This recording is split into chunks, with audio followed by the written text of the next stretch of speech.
If you need immediate help, please call the National Substance Abuse and Mental Health Hotline at 1-800-662-HELP. Bottle of wine, fruit of the vine. When you gonna let me get sober?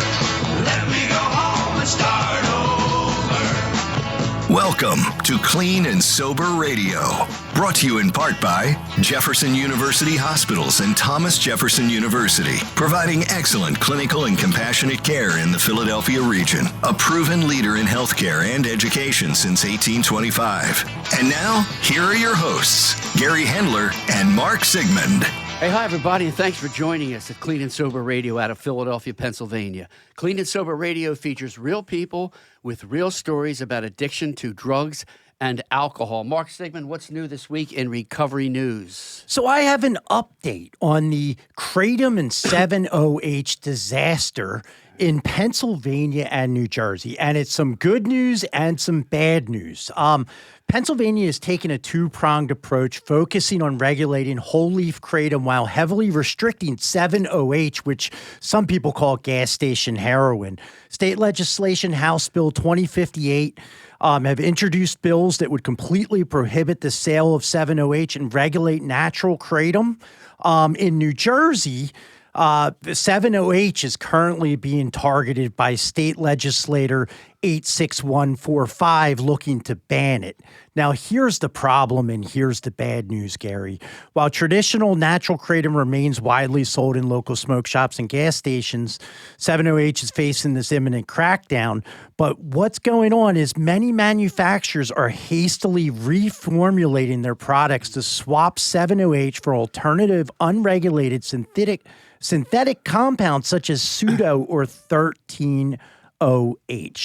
So they're basically doing a little tweak, and they're going to be repackaging and selling this poison out there at the gas stations still, Gary. Listen, we've been talking about this for a couple of years now. Look, in this society, you know, there's a portion of the society wants to get around everything, and they're going to tweak that. Yeah. And there's so many other drugs that they have tweaked, and I think the beginning of this problem, seriously, is the legalization of marijuana, which I think opened up the door, lowered the penalties, screwed a lot of people over, and here we are. Listen, we've lowered the bar so far because of a lot of stuff that's going on in this country.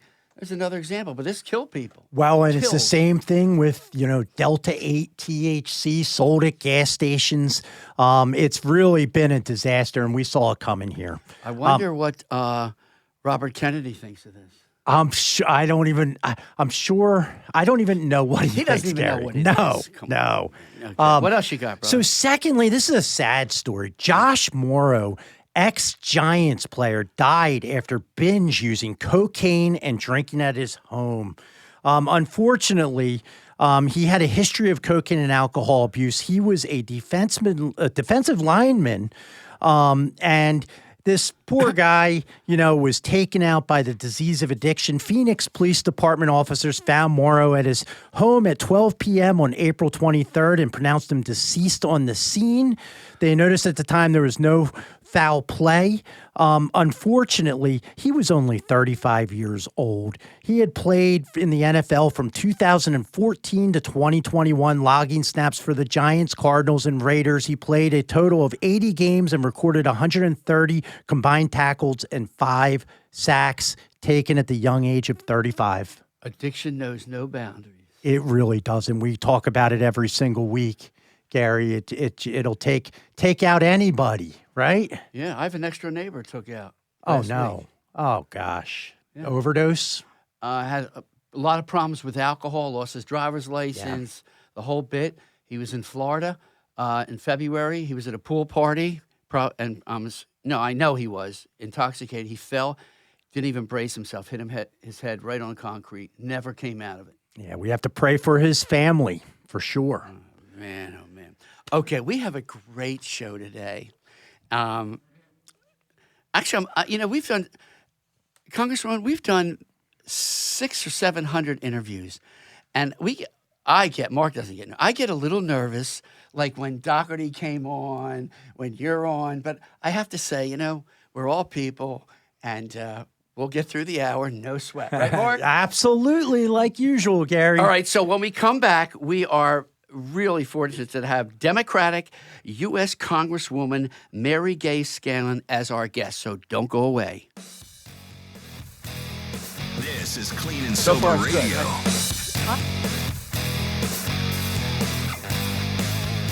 A cancer diagnosis can knock the wind out of you.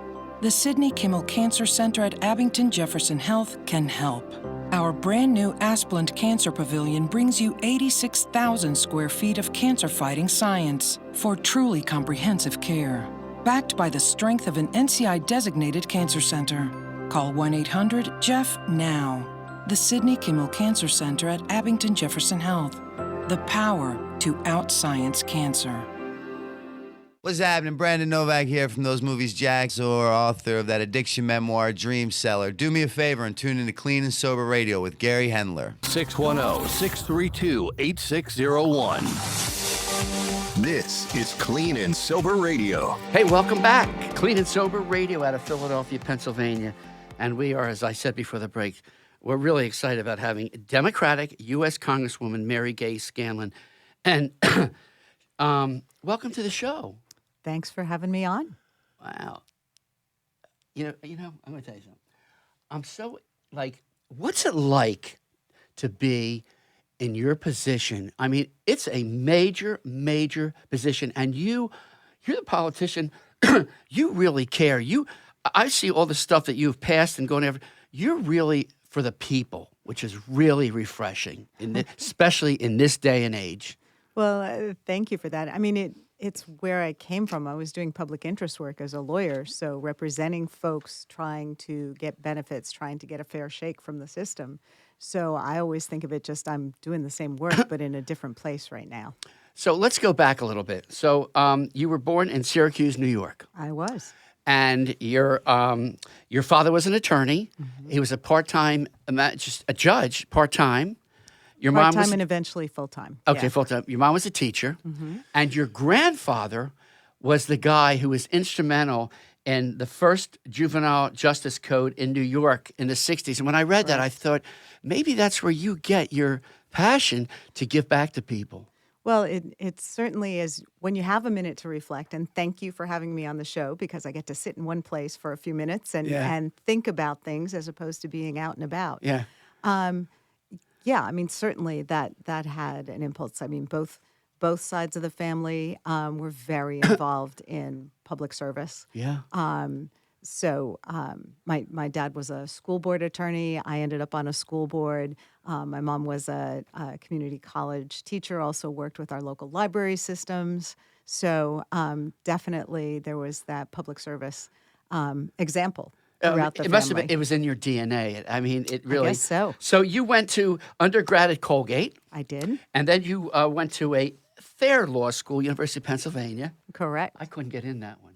I couldn't either, Gary. right, We're alike on that. Okay, so you graduated from. I won't tell the year because we don't talk about age.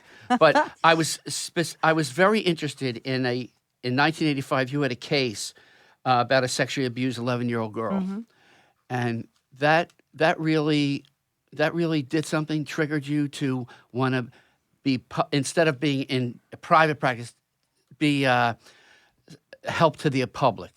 Well, I think I had early examples. So my father and both grandfathers were lawyers. So I always saw them out doing free legal services for folks who needed it and assumed that I would be in a similar position when I came to Philadelphia. It's a little different with large law firms and such, but I was fortunate to end up in places where they had strong pro bono programs.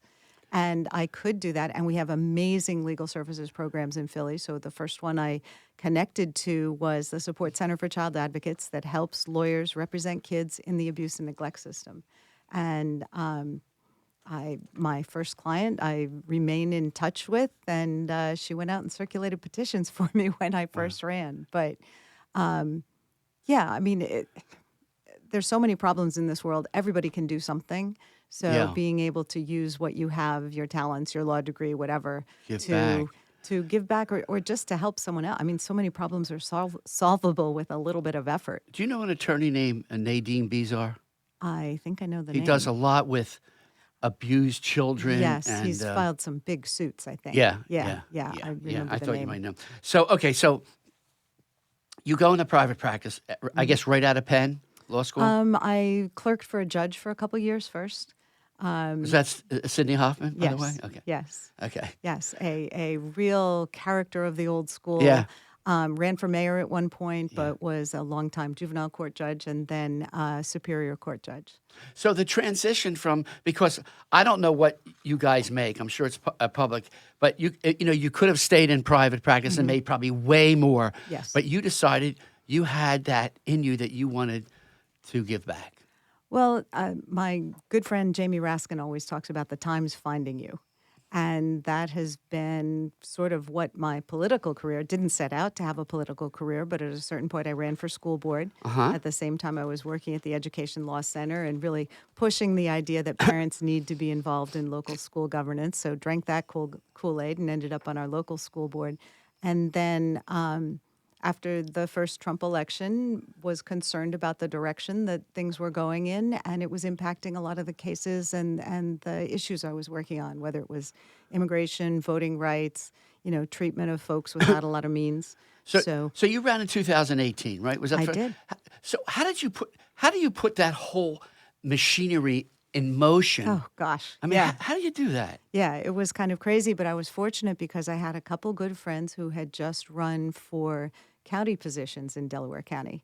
So a couple women that I'd known for a long time, and one ran for comptroller, one was running for, I think she was running for county council.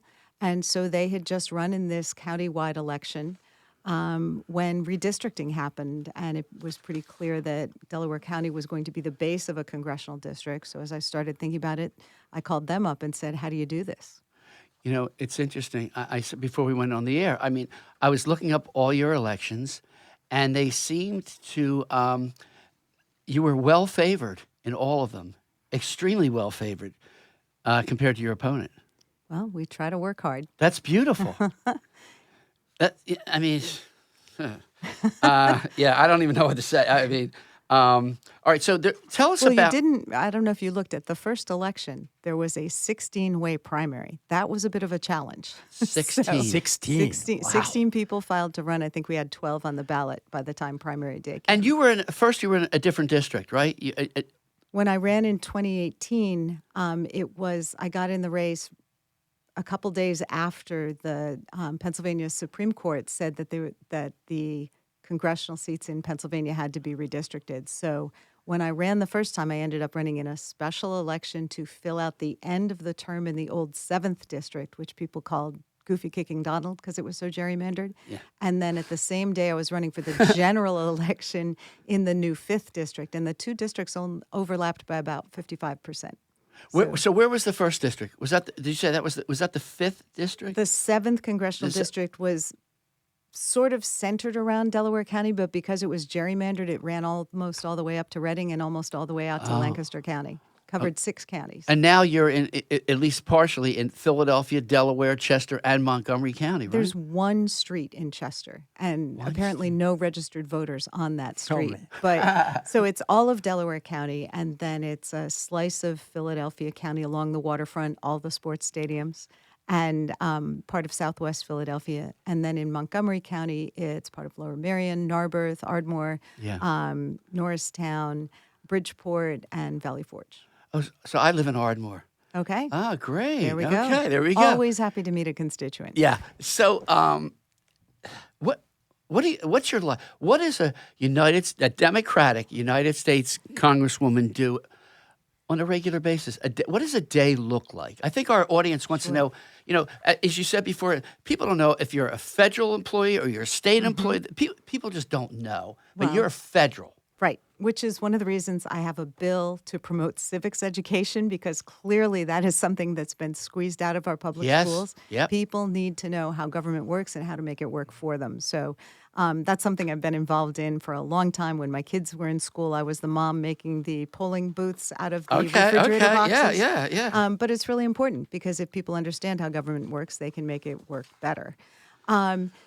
our days, it usually depends on whether we're in D.C. or whether we're in the district, and it's about 3 weeks in D.C. and 1 week in the district. So do you have the living quarters in Washington? Mm-hmm. Is it Yeah. Is it owned by you or the government or how? Oh, there's no government issued. You're on your own, right? Yeah, you're on your own, which is why some members sleep in their offices, which is not a good option. There's a lot of issues around that, but usually it's shared accommodations, Yeah. and because it's just too expensive to stay in a hotel all the time. It's also really tough when you don't have a lot of control over your schedule. Sure. They switch the days on and off. Last week we were supposed to be there Monday through Thursday, and then it was Wednesday through Friday, and then the Senate went home early, and so the House got sent home too. It's a lot of chaos a lot of the time. But if we're in D.C., there's hearings, there's constituents visiting, there's people who want to brief you on the issues they're interested in. There's so a hearing, I'm on the Judiciary Committee, so we would do something like consider a bill about substance use or sentencing in substance use cases or something, and we'd have experts in and talk about that, or mark up the legislation, see what it should look like. Or we'd be doing oversight, having, just this year, we've had Pam Bondi come in and testify. We've had Kristi Noem come in and testify. They're both no longer there. Whether or not it had anything to do with the hearing we had, I don't know. But, so there's hearing work, there's caucus work. So in addition to the committees that you serve on, there are caucuses working on specific issues like foster youth or legal aid or substance use. So there's kind of issue-specific things and then broader issues, and it's pretty nonstop. It's usually kind of 8 a.m. till 9 p.m., and then you do your homework for the next day. So this would have been very difficult if your kids were young kids. Yes. Yeah, I mean, the folks who have young kids, it is really challenging, and I mean, the families are always, just so much a part of the equation. If my husband wasn't 100% behind this, I couldn't be doing this. Because he has to make sure that the dog gets walked and the plumber comes in and, everything else. I think people might think, Mark, like a United States Congresswoman, they don't have any issue.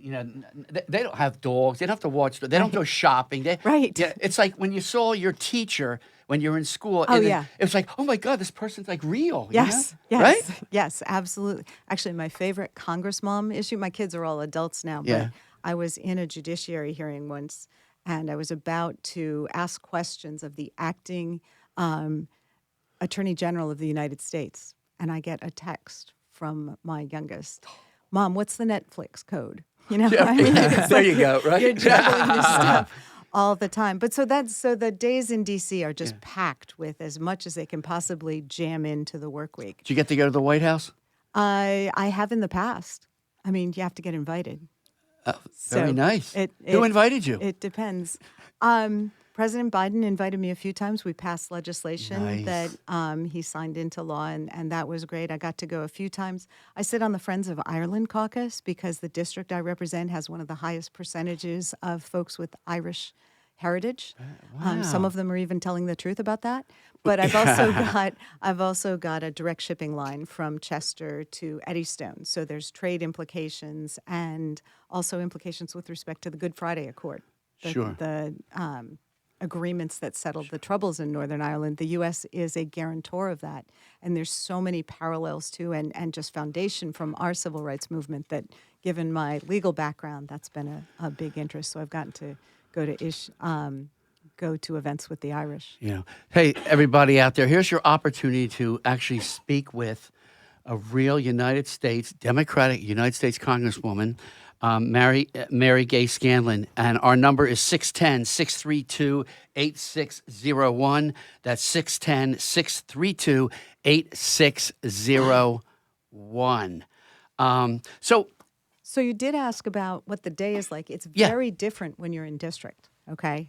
So some people refer to it as recess. I've never felt it to be that way. Do we need to take a break? No, we're good. Okay. We're good.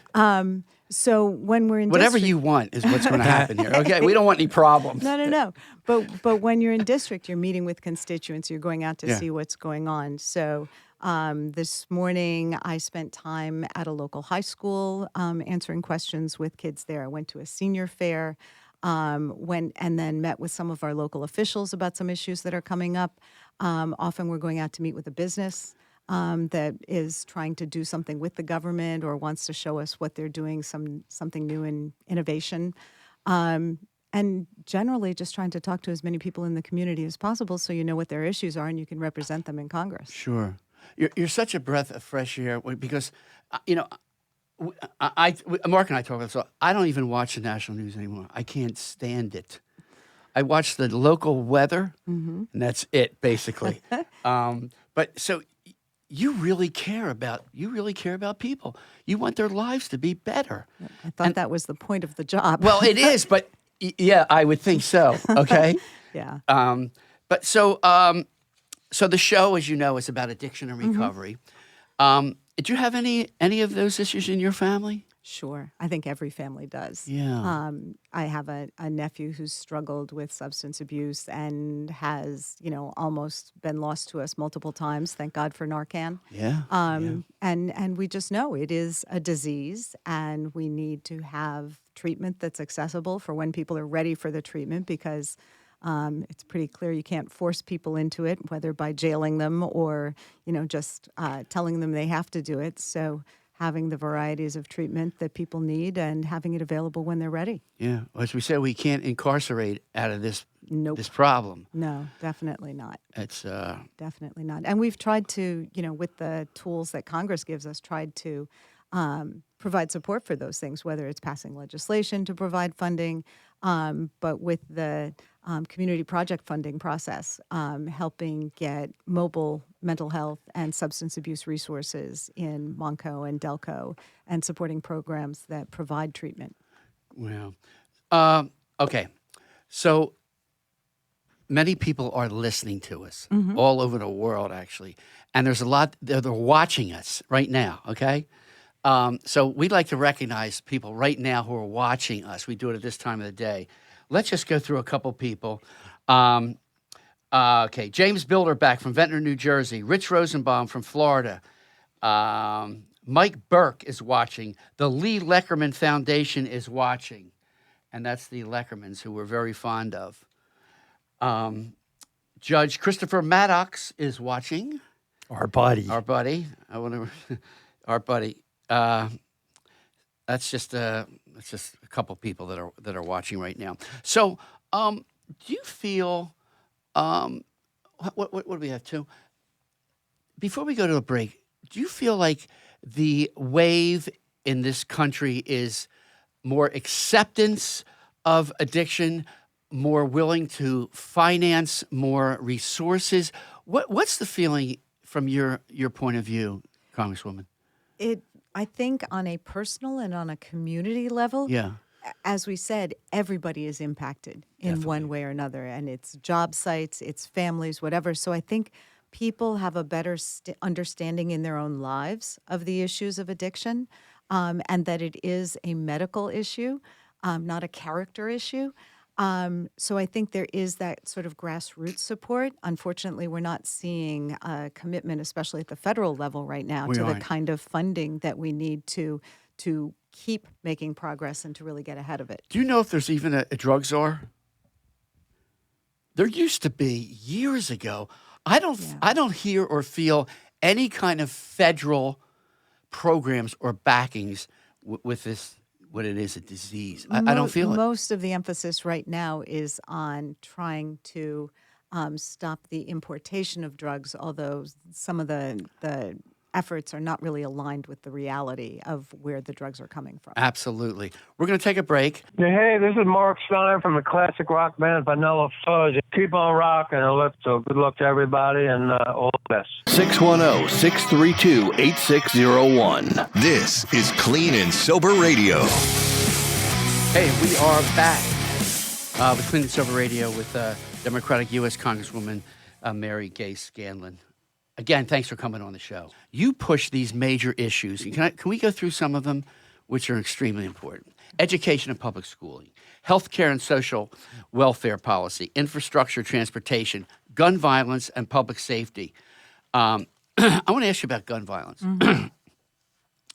Pennsylvania is a state where there's a lot of guns and gun violence. What are your thoughts on guns? Well, I grew up in a family with hunters. Yeah. So certainly understood responsible gun ownership. But the responsible part is the part that seems to get left out so Yes. often. I think there's quite a bit we can do legislatively with respect to common sense gun safety that most of the American public supports, making sure that guns don't get into the hands of folks who shouldn't have them, whether they're criminals, whether they're a danger to themselves or to others. What we have seen, I mean, it's really wonderful that we've seen a reduction in gun violence across the country and here in the Philadelphia region in recent years, but that's been in large part because of these evidence-based gun violence prevention measures that we've been able to put into place. There's a program called Group Violence Intervention that's been used in Philadelphia and in Delaware County, where they basically go identify that very small number of people who are most at risk of using or being shot by guns, and they identify them and try to intervene in their lives, whether Yeah. it's therapy or jobs or different kinds of interventions that could help in those situations. So we've seen a lot of success there. There was I think a 70% reduction in gun violence in Chester, although they had a rough month last month. Yeah. Philadelphia, we've seen similar, and we've been able to get funding for that. And it shows real results. I mean, you talk about, what's going through the heads of kids who are picking up guns, or folks when guns are just so easy to get and use without a real understanding of what the consequences are. Yeah, it's such a major problem. And this country is so hell-bent on, nobody's taking my guns away. Nobody's taking anybody's guns away. Right. That's that whole It's a fiction. Kookaboo. It's just Okay, we have a call on the line. Welcome to Clean and Sober Radio. Hello? Well, Sounds like she's not on. yeah. Okay. That's technology, man. That is technology. You know what I say about that? Yes. Okay, that's what I say about that. Or maybe this person, Rose, will call back. So, all right, can we bring up the subject of marijuana? You want to know how we feel first? I think I heard something earlier. You're not a big fan. No, we're not. Okay. We're not a big fan of it. Except for if it really does take somebody out of chronic pain, I am totally for it. I don't know if it's true or not, but is it true, Mark? You're a therapist. Is it true? Does it help people? Absolutely. With certain conditions, Crohn's disease, cancer, different things. The thing that gets sold to us, which isn't true, is for anxiety and for, they came out and said, this is a treatment for opioid addiction. Now, I have had a few people that were able to do that, but the majority of people, that leads right back to the drug of choice. And a couple of years ago, they came out in Pennsylvania and said that, okay, we got this, it's part of the treatment for medical marijuana for opiate addiction, which I don't really agree You know what? with. Can I tell you something? I was on the board of Yes. the drug Pennsylvania State drug thing, and the woman that was pushing that, she's the head in the state. What's her name? I had a little confrontation with her at one of these meetings in Harrisburg, but There was no data. There was no there's data. No data But it was yes. just as you said, it was for an opioid. It's better to smoke marijuana than use opioids. Which is true, but the problem is we see it lead back. But what's your stance on Well, it? I think that's one of the issues that Congress has been confronting is rescheduling marijuana so that it's something that there can be data, so it can be studied, so we can get some answers to this, as opposed to people anecdotally saying, hey, I used it and it was great, or hey, it was the devil incarnate. Yeah. I think we do need a lot more research on the pluses and minuses, but with a real key protection of kids, because there does, what data there is seems to indicate that it can be really, really harmful to kids and brain development. Absolutely. Do we have that caller or no? Yeah, it's So I had to talk to the engineer, and I had to unplug the phone and plug it back in. Yeah. So she's going to be calling back Okay, in a few fine. minutes, No and we're going problem. to try We'll to look figure forward it to out. hearing so from in the Rose. meantime, keep Yes. rolling. Okay, that's fine. We talked about in Colorado, they thought this was going to be so easy, and it has caused so many problems, and it really wasn't a moneymaker. Yeah, and one of the things that you had alluded to was kids. Kids getting a hold of these gummies and all that, and then you're also hearing increases in fatal accidents. But it's really hard to get accurate numbers because it seems like it's on both sides biased in some ways. Or it's like anything else. It's money. It's money. All about the money. Well, and that's we do get calls from folks who are trying to deal with pain management, and you alluded to that. We get, we have veterans who are trying to access treatment, and because of the federal scheduling, the VA can't help them. Then we hear from folks who are running what are now legal businesses in different states, and they can't use the federal banking system because it's still a scheduled drug. So there's a lot of work to be done to wrap the regulatory arms around it and make sure that if it is being used, it's being done safely, that there is data to support when it should or shouldn't be used, and not have people hiding money under the mattress, because that's just an invitation to crime. And, another thing, too, is with it being available at dispensaries and stuff, I'm hearing stories of fentanyl being laced with the marijuana out there on the streets. Oh, yeah. So that's in another thing, Philadelphia, there's no heroin. Yeah. It's all fentanyl. Yeah. And xylazine. Yeah. And what's the other one we can't Tomepridine. Tomepridine, I think it's Did you called. hear that one? Yeah. There's always It just a new keeps one. getting worse I and know. worse and Yeah. worse. And these people that put this out, I can't believe how heartless these people are. I can't relate. It's just Well, the stories it's- are heartbreaking when people die as a result. Yeah. die. Yeah. So we have a situation in Kensington and Philadelphia, and it's an open air market, as all of our listeners and viewers know. And that started in the 80s in Kensington. It's not a new Really? phenomenon. I thought that was later than that. No. That was the actual 80s. Yes. I mean, I heard there was drugs there, but it wasn't like... It wasn't like this, this, but it yeah. started like, and I don't know. I mean, do you guys get involved with what's happening locally, let's say in Kensington? Do you hear about it, or? Well, we certainly hear about it, and people are really concerned about it. But it becomes, is it a federal issue, a state issue, a local issue? yeah, I know the mayor's really trying to work on the issue with state and local partners. Kensington's not in my district, so I haven't spent a lot of time there. Yeah, but yeah. Certainly it's been notorious. I just want to back up. How is your nephew? Is it your nephew who had issue? How is he doing? He has been doing better. He's had, there's always ups and downs, but generally a good path. Good. And Right. I think he was looking, as many folks do, I think he was looking at being an addiction counselor. of because course. the people who've been through it Yeah.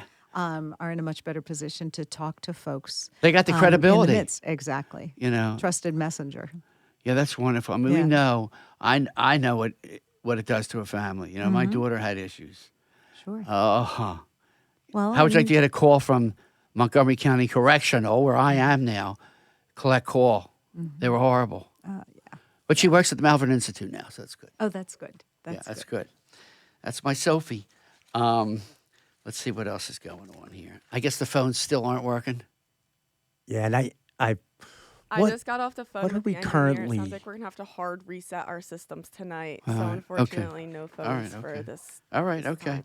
What are we doing currently about the fentanyl problem? Are we seeing increases in Narcan, things like that? What are we seeing? I think this is where we're seeing the state and local resources Yes. are still trying to, make sure there's more Narcan distribution, more availability. We've seen a real hit from the cutbacks that have come through the federal side in the last year. The cuts to SAMHSA, the Substance Abuse and Mental Health Agency, that was providing best practices to so many agencies across the area, and that's a real problem. The cuts to Medicaid that were implemented by the big bill last summer and that are still coming online are a real concern, because it's estimated, I think the figure I had was 1.3 million people with addiction issues could lose coverage. And Medicaid is the primary medical support for folks in that position. And this administration cut $11 billion. It's not getting better. It's just not getting. We hear that numbers are down for overdoses, but it's not getting. The wave isn't getting better. I sometimes think, is this ever going to end? I mean, how is this going to end? I mean, it does feel like we're in a real transition period. I mean, just with the country and where do people find community? Where do they get the positive mental health Absolutely. I mean, opportunities? as you said, it's this time period when people have to worry and stress out about, can they pay their bills? Can they do this? Can they get medical treatment for their kids? That is a trigger for someone to start using. Well, and it does feel like the stress levels are so high, especially for young people.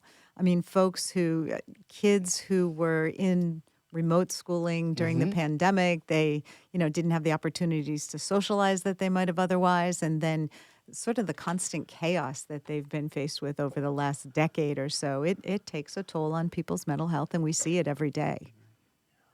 Yeah, it's so okay. I find your job fascinating, okay? I'm almost jealous and envious, okay? Because I think sometimes, I could have probably done that, but not with a federal felony conviction. I couldn't have done it. Yeah, you would not make the U.S. House with that. Well, or could you with a felony? Well, you can stay in. Oh, wait, you should be able to. Actually, I think the requirements are constitutional, and I don't think you can have felonies and be in the White House. I don't think it's a disqualifier for either office. I think it is for state office. Well, I did get into law school with a federal felony. And you got a pardon. And I got a pardon, but I couldn't get out of law school. That was the problem. Okay. That was the problem with that. So your family's been supportive of you. Yes. I mean, your kids are growing, so that's not an issue. So is your It's husband like, helpful. when are you coming home? I mean, like, what do you have to be there so long? Well, he's I mean, he's learned that, nothing is definite until I walk in the door, because the schedule changes so quickly. Actually, with the kids, it was really funny when I told them I was thinking about running, because it was very fast on ramp. And, we usually have a family call on the weekend or whatever. Yeah. And I mentioned that I was thinking about it. And then I texted them all the night before I filed to run. And I said, lock down your social media. Don't accept friend requests from anyone named Right. Vladimir. And one of them texts back, wait, you were serious? I mean, it's been a real kind of a sea change, because I was the parent who was home most of the time when they were growing up. So to have mom suddenly tweeting and showing up at congressional hearings is a bit of a change. Right. You have to work. Security became a big deal, right? Sure, I mean, there's no more everyone. Facebook? I mean, your kids on Facebook and stuff? Oh, I don't think any kids are on Facebook anymore. Oh, No, they're that's not? for the older The ones that are my generation age now. are. Yes, exactly. Yes, exactly. Exactly. Yep. Yeah. You're not on Facebook? I'm on Facebook. I'm not on all the younger, like the Instagrams, and that's what they're doing. The younger Gary may generation. be on MySpace still. A MySpace. Oh my gosh. kidding. Are I'm you? kidding. Well, I he don't even still know has what an it is. AOL. He still has an AOL. No, I email. don't. He don't. Well, Margie made me get rid of that 15 years but ago. it's in Okay. your Gary Hendler at AOL. Yeah, I That's don't in- want to change it. Well, I mean, that is one of the things that's such a challenge with the job is Yeah. it's always about, how do you communicate with people? Where are people getting their information or their news? And it just changes so quickly. I mean, when I first ran in 2018, it was like, oh, you had to send pieces of mail, and then you had to be on broadcast, and then it was cable, and now it's digital. And, texting people was such a revelation in 2018. And, 7-8 years later, it's like people just delete the text. So it's always trying to stay up to date and figuring out where people are. I think this device is poison, to tell Well, you a the lot truth. of But people it's no agree. turning back. Right, exactly. There is no turning back. It's. I wanted to ask you something. I just forgot. I was interested in. I heard a story about you Uh-oh. that there was a carjacking. Okay, Yeah. let's talk Yeah. about it. Can I have a- Sure. On December 22nd, right before Christmas, nice Christmas, 2021, you were a victim of carjacking in Philadelphia. Yeah. What happened? What you were in the car with? What was going on? I wasn't actually in the car. I had just completed a tour of FDR Park, which, is undergoing some pretty amazing renovations. So a couple state reps and I and folks from the city were touring the park to see what the renovations were going to be. And at the end of the tour, I went back to my car with my district director, and we were talking about where we were going next, because it was a district week and we had a lot of appointments. And these teenagers approached us and pulled a gun and said, give me the keys. So I did. Did you think you were going to get? I mean, what goes through your mind at that point? A lot of things in very rapid succession. Yeah. I mean, the first was I'm giving him the keys. I mean, I'm not Yeah. stupid. But you do hear stories. You give them the keys, you still get shot. Well, that, Luckily, it a didn't lot of happen. different things can happen. Yeah. I actually was speculating about whether or not the gun that he was holding, pointed at me, had been produced with a 3D printer or not, because every time we talk to cops at whatever level, they're talking to us about ghost guns, the guns that are being, assembled or printed in kits and such, and what a plague it is for our law enforcement to deal with. So it looked kind of plasticky, and I was wondering whether I was being confronted with a ghost gun. It's amazing that your mind can process Yeah, right. all that while a gun's I think it was pointing an at you. adrenaline rush. Yeah. But then it was, let's just get away from here and let them peel out. And All right, so and they take regroup. your car. Now you're standing there. I like details. Like, now what? Did you wonder how you're going to get home? Well, my staff person and I had driven separately, so we still Okay. had her car, and we went and we called the Philly police, and they were extremely helpful. Yeah. And because I had a government computer in the car, they alerted a bunch of people. We were able to track down where the folks went. They went down to Delaware to do some tax-free shopping. Smart. Yeah. And I mean, people ask about it, about the trauma of it. And I have to say that because there was no physical contact, Yeah. because nobody got hurt, that is not the part of it that bothers me the most. The part that bothers me the most is that before I got home, some of our right-wing media were saying, defund the police, Democrat got what she deserved. And first of all, I've never advocated to defund the police. And second of all, that's just insane to have that kind of a reaction. Sickening. So I was more angry at that. I get it. We have to take a break. We will be right back. That This is Clean and Sober Radio. A cancer diagnosis can knock the wind out of you. The Sidney Kimmel Cancer Center at Abington Jefferson Health can help. Our brand new Asplund Cancer Pavilion brings you 86,000 square feet of cancer-fighting science for truly comprehensive care. Backed by the strength of an NCI-designated cancer center. Call 1-800-JEFF now. The Sidney Kimmel Cancer Center at Abington Jefferson Health. The power to outscience cancer. This is Elvin Bishop, and I listen to Clean and Sober Radio. 610-632-8601. This is Clean and Sober Radio. Welcome back to Clean and Sober Radio. We're here with Mary Gay Scanlon, U.S. Congresswoman. U.S. That's not state. Pretty Mark, cool. do you know who's just sang that song? Of course I do. Bruce Springsteen, right? Of course. You know, right? Are you asking me because you don't know? I want to tell you something. I think that might Mark be it. is a little younger than me, and I asked him one day, "Can you name the 4 Beatles?" And he I couldn't. got it right. Yeah, I know you I did. did. No, you I did. No, you did. Ringo Starr, Paul McCartney, John Lennon, and Pete Best. who? Pete Best. I don't know who that is. He was the original drummer. Oh, I missed that one. Wait, what'd you just say? I said Didn't Paul. have George Harrison. Oh, thank you, Guess George what? Harrison and George Harrison. You didn't have him the last time. I didn't have him the last time. I admit. Okay. It's pretty cool that a U.S. Congresswoman It- knows about the Beatles. And it's really cool. Yeah. Well, what I'm finding fascinating, you're excellent, and what I'm really finding fascinating is just that you guys literally go down. Some people sleep in their offices, and you have to get your own place down there. Right. It's very refreshing for me to hear that because I always hear the story of all this, senators with all this money and all this, and Well, it's definitely not a glamorous lifestyle. yeah. I mean, the hours are so crazy. If you're doing the job, I think it could be somewhat glamorous Yeah. if you're not doing the job. But my lunch order is usually peanut M&Ms for the protein and a Gatorade for the hydration. I mean, could've it's got just you you're that in the on the vending go machine. all the time. Busy. But Yeah. it is a position where it should command incredible respect. It really should. I mean, you didn't just get here, it's a hard road that you took to get here. It's not like a joke or anything. It's definitely not a joke, Yeah. but it's amazing we've talked a lot about legislation, but about half the work the office does is representing individuals who have issues with the federal government, whether it's they're not getting their Social Security or their veterans benefits, someone who's got a problem with Small Business Administration. I mean, things as simple as having a passport expire or an IRS check, a refund check that gets lost. So those things are really, I mean, that kind of goes back to my legal services days and work that, you're helping individuals through problems. And it's a lot of the same people calling. Do you with the keep your same legal issues. license?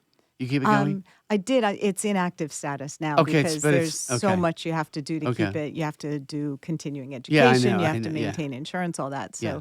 So, So, do you have an office locally? sure. Yeah, where sure. is it? So our main office is in the old Delaware County Electric Building next to the Subaru Soccer Stadium in Chester. So Okay. it's a repurposed old Yeah. industrial building. Yeah. So we've got our main office there. And then we do satellite offices around the district because You it's have Lower in 3 Merion? counties. We do Norristown. Different times we go to different offices. We usually partner with the state reps, but preferring to spend the money on people who can help with issues as opposed to real estate. Right. Yeah. You get a lot of people calling. If you want to get a notary license, you have to get a representative to back you. I mean, just all kinds of stuff. You get people calling. Do people actually call you and say, "I've got a parking ticket. Can you fix it?" I mean, we've had people call and say they have a problem with their Comcast bill. So, I mean, you get things that are not government. You get a lot of things that cross, state, local lines and stuff. So we do try to steer people in the right direction if it's not something that we can handle. Do you have like neighbors who like maybe abuse your position? I don't think so. We try to keep some pretty clear lines. Yeah. And the federal ethics rules are more stringent than the state or the local. So, sometimes people will call the actual official office and have questions about politics or campaign or something. And the official side folks cannot answer them. They can't have anything to do with that because it is supposed to be separate. So are you like, in your position, are you like socially friendly with Madeline Dean? And you guys like hang out? Well, sure. I mean, Madeline and Chrissy Houlihan and Susan Wild, who represented the Lehigh Valley, we all ran at the same time in 2018 at a time when there were no women representing Pennsylvania in Congress. So there were 18 guys in the House and 2 guys in the Senate. So we ran together and came in together. So we've stayed pretty close. And it works pretty well because we're all on different committees. So we each have slightly different angles on things, and that's helpful. Tell us about some of the committees you're on. What do you do? Sure. So for the whole time I've been there, I've been on the Judiciary Committee, which matches up with the work I was doing before, voting rights and juvenile justice and immigration and antitrust work. So that's a fit for my past history. I was, depends on your perspective, fortunate or cursed in being assigned to the Rules Committee. The Rules Committee is something I wasn't really aware of before going to Congress, but it's where all the bills have to go to the Rules Committee before they go to the floor. A lot of bills where they have broad support can go directly to the floor under so-called suspension of the rules. They have to pass by a 2/3 vote. But all the contentious ones go to the Rules Committee first, and that's where it's decided how much debate there will be, what amendments will be made in order. So that's where a lot of big fights happen. Have you seen actual physical fights? Yes. Have you really? Yes. Probably mostly during when Kevin McCarthy was running for Speaker. There was a lot of horse trading going on the floor during the 15 votes or so that it took for him to secure that election. And there was some pretty heated temperament. Where were you January 6th? I was in my office. It was at the height of the pandemic. So they were encouraging people not to be on the House floor until it was time for their state's votes to be counted. So the Pennsylvania delegation had gotten together virtually and talked about what arguments we were going to make to have Pennsylvania's votes counted because we knew Pennsylvania was going to be challenged. And we were waiting to get called down there. So I was in my office by myself because, again, it was COVID and it was pretty volatile outside, although not as volatile as it became. And so we told staff to work remotely that day. But that was the first time I was in a lockdown. I have a good friend who's a teacher who was coaching me on how to do a lockdown and how to barricade doors and such. Really? Yeah. Wow. Was it terrifying? Fairly, probably not as terrifying at the time as it was later when we got to see what was going on. We were kind of in a bubble. not really aware of everything that was going on outside. It was really, I have a congressional youth cabinet, so high school students who are interested in politics and policy, and they started texting me saying, what the heck is going on, and sending me clips of what was being shown on TV. That was really some of the first notice we got. The most bizarre thing to me is people actually still think it was a peaceful demonstration. It It's assuredly was beyond- not. I mean, walking around the Capitol and seeing the damage and seeing particularly the Capitol Police who, we see and we interact with every day, how many of them were injured. We are out of time. Okay. Thank you so much. Will you come back before the election? Would you? Sure. That's months from now. No, I really... You can come back every week if you want. No, 'cause I you're appreciate super- it. It's a great conversation. Thank you so much. For Clean and Sober Radio, I'm Gary Hendler. I'm Mark Sigmund. And thank you all for all the support that you give us each and every day. Bye.